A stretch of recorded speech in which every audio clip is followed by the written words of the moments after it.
Jalan kita untuk menempuh cinta ilahiyah atau mahabbah adalah yang pertama uzlah. Jadi menurut Syekh, ini satu paragraf ini saya baca agak menarik. Suatu kecelakaan bagi orang bodoh. Mengapa dia tidak mau belajar? Tapi 7 kali lipat kecelakaan bagi orang berilmu. Mengapa tidak mau beramal? Sehingga lenyap barokah ilmunya dan lepas tanda keilmuannya. Yang benar bagaimana? Berilmulah, beramallah, kemudian jauhkan dirimu sementara dari makhluk untuk menumbuhkan rasa cinta kepada Allah. Karena kalau kamu dekat terus dengan makhluk, kemungkinan besar kamu tergoda dengan dunia. Maka ada jalan yang lebih lurus, lebih utama. Ayo kita cari ilmu, mari kita mengamalkan ilmu. Dengan ilmu dan amal ini, mari kita mendidik diri. Antara lain dengan uzlah sebentar. Uzlah ini menjauh. Ya kalau uzlah ini ya tergantung situasi kita. Teman-teman silahkan mengambil strategi uzlahnya sendiri. Mungkin Pak, saya uzlahnya sepertiga malam terakhir saja ya Pak. Kalau ke gua saya tidak kuat Pak, jauh dari mall misalnya, nggak bisa belanja saya Pak, dan lain sebagainya. Ya tidak apa-apa Pak, saya uzlahnya bisanya seminggu sekali Pak. Ya kalau akhir pekan saja, kebetulan masih jomblo jadi saya sendirian. Ada momen untuk uzlah. Uzlah itu dalam rangka apa? Refleksi, muhasabah, menghitung diri demi peningkatan kualitas diri. Jangan terus-terusan kamu terlibat dengan orang lain, dengan makhluk. Khawatirnya kamu tidak kritis. Orang itu kan kalau dekat terus biasanya terus jadi tidak kritis. Jeleknya tidak kelihatan. Nah, jadi berilmu, beramal, kemudian menjauh sebentar untuk refleksi. Dari situ cinta akan muncul, berkembang. Dan kata Syekh di belakang itu, jangan dikira dengan uzlah itu kita akan tenggelam, dilupakan orang.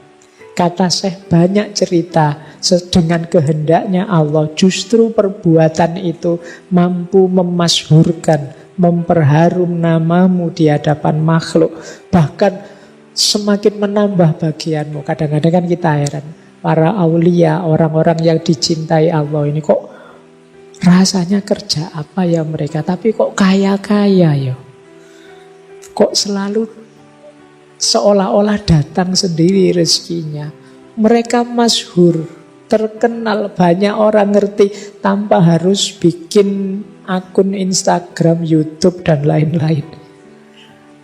Mengapa? Ridho Allah, perkenan Allah, dengan kehendaknya Allah.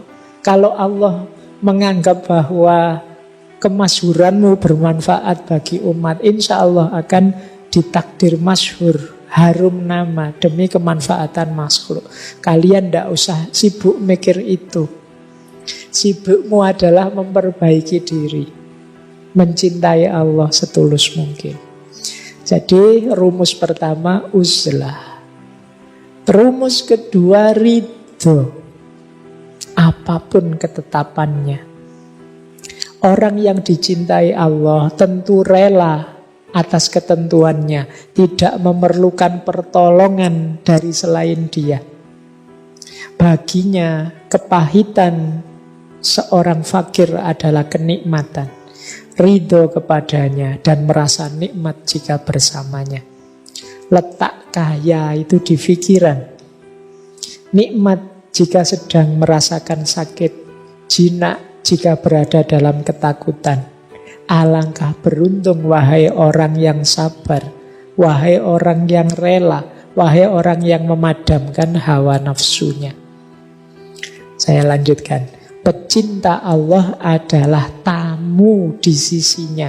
Dan tamu tidak milih makanan, minuman, pakaian yang disediakan oleh tuan rumah dalam segala situasinya. Namun jika ia senantiasa terus-menerus berdiam, sabar, rela, maka kepada tamu yang seperti itu katakan, gembiralah atas apa yang engkau lihat dan jumpai. Jadi ini maksudnya, cirinya untuk jalan kita mendapatkan cinta pada Allah adalah ridho. Kita ini ibarat tamunya Allah. Kita ini sahabat yang sedang bertamu kepada Allah. Makanya kita dekat dengan Allah. Tamu yang baik itu ndak milih, ndak pesen makan minum, milih makanan. Kan kita kalau bertamu kan ndak pesen. Wah, saya bertamu siang-siang nih haus, saya minta es teh 2, es kan ndak begitu. Terserah saja tuan rumah ngasih apa, aku ridho, aku rela. Ini menunjukkan kita sayang pada yang kita tamui, yang kita dekati. Dan percayalah, yang kita tamui itu, kalau dia sayang pada kita, karena ini Allah pasti sangat sayang pada kita, yang diberikan pasti yang versi terbaik untuk kita. Meskipun karena keterbatasan-keterbatasan kita, mungkin kita sering kurang bisa membaca versi terbaik ini. Kadang-kadang kita membacanya dianggapnya itu siksaan, dianggapnya itu ujian berat, padahal mungkin manfaatnya banyak.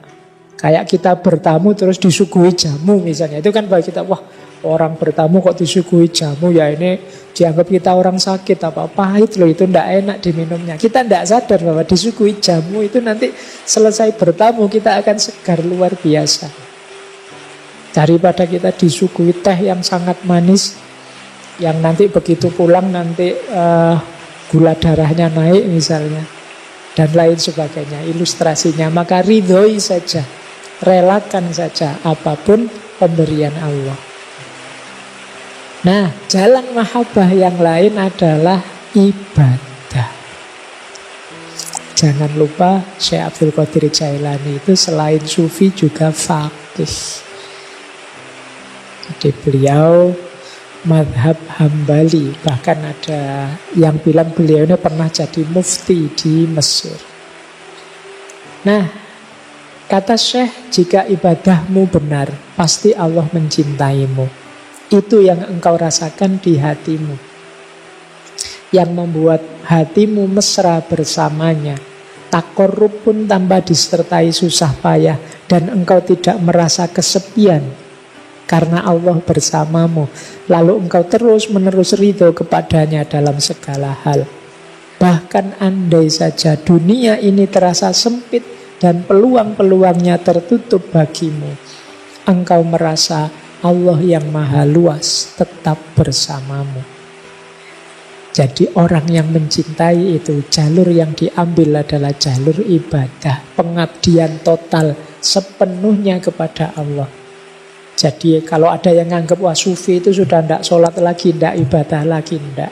Di hampir semua sufi yang sering kita lihat itu selalu menyarankan tidak meninggalkan syariat ibadah. Jika ibadah kita benar, insya Allah Allah mencintai kita. Kalau Allah mencintai kita, pasti akan ada efek positifnya dalam hidup kita.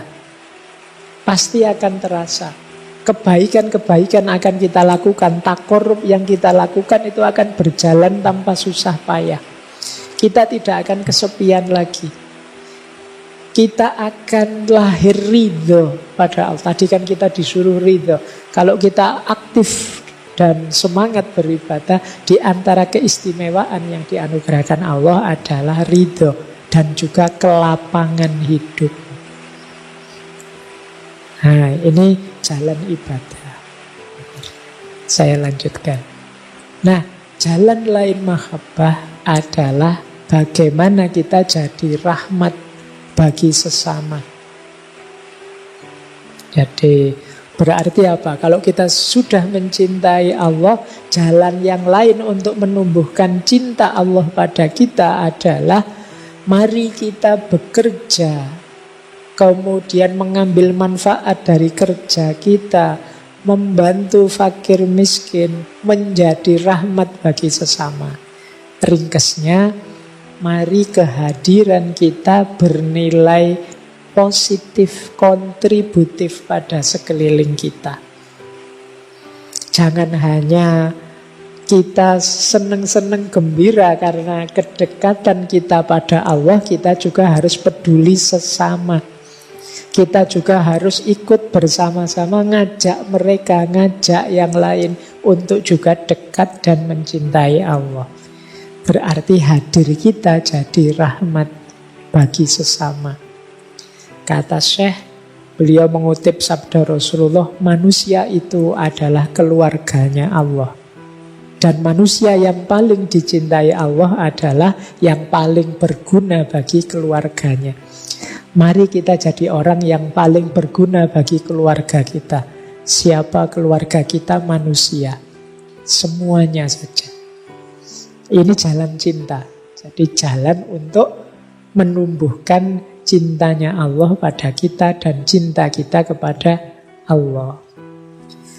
Nah, jalan yang lain adalah melakukan segalanya demi dan untuk Allah.